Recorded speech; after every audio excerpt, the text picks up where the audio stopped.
Et on va vous montrer que ce qu'on appelle les Bombok à l'heure actuelle vénère tout simplement le faux Dieu de la Bible.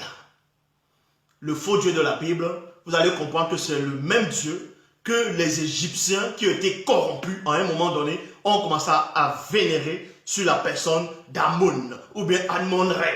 Et on va vous montrer que c'est la même entité qui agit dans toutes les religions, mais sur d'autres facettes, sur d'autres formes.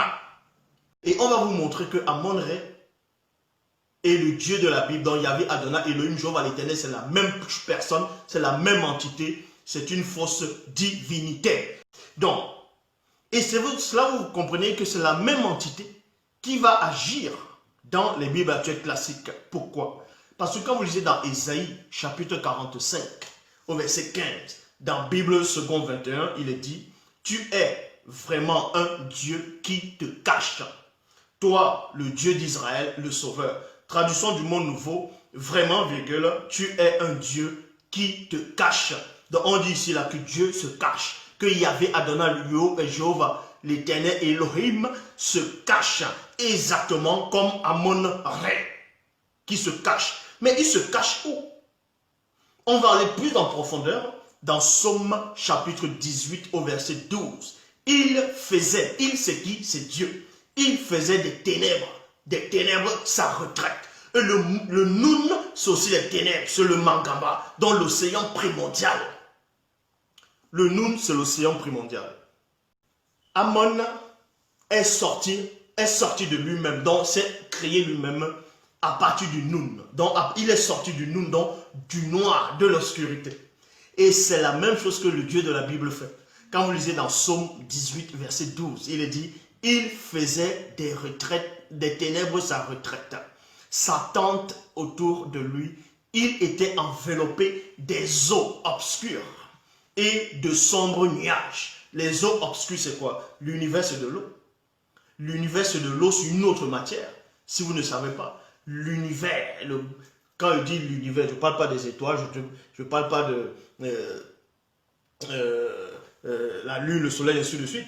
L'univers, quand vous voyez dans l'obscurité, le noir total, c'est toujours de l'eau sur une autre forme, sur un autre aspect. Dans ce sens-là, on vous dit ici qu'il faisait des ténèbres sa retraite, sa tente autour de lui.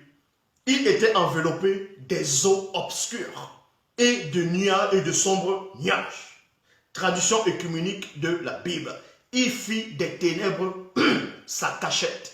Il fit des ténèbres sa cachette et leur repli son abri.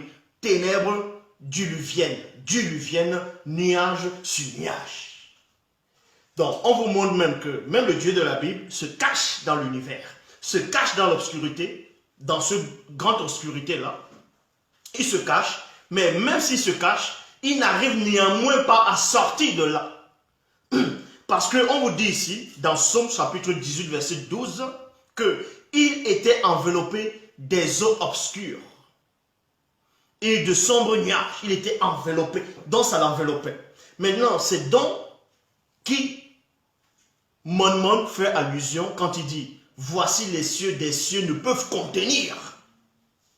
On parlait de qui? Il était question de Loba, là, et non le faux Dieu de la Bible. Eh oui.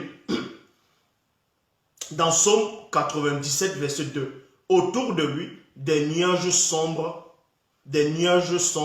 et l'obscurité. Des nuages sombres et l'obscurité. Les nuages sombres et l'obscurité. Lamentation chapitre 3, verset 44. Il est dit, tu t'es caché dans un nuage pour empêcher nos prières de parvenir jusqu'à moi. Donc je répète, tu t'es caché dans un nuage pour empêcher nos prières de parvenir jusqu'à toi, plutôt. Donc on vous dit que quand vous priez et que vos prières ne sont pas exaucées, c'est parce que Dieu se cache dans l'obscurité. En gros, il se cache au niveau, dans l'univers. Parce que l'univers, l'univers, c'est de l'eau, mais c'est une autre forme. C'est-à-dire, ce sont des nuages profonds. Ce sont des nuages solides, profonds. sur d'autres formes. Parce que dans le visible, tout est fait à base d'eau.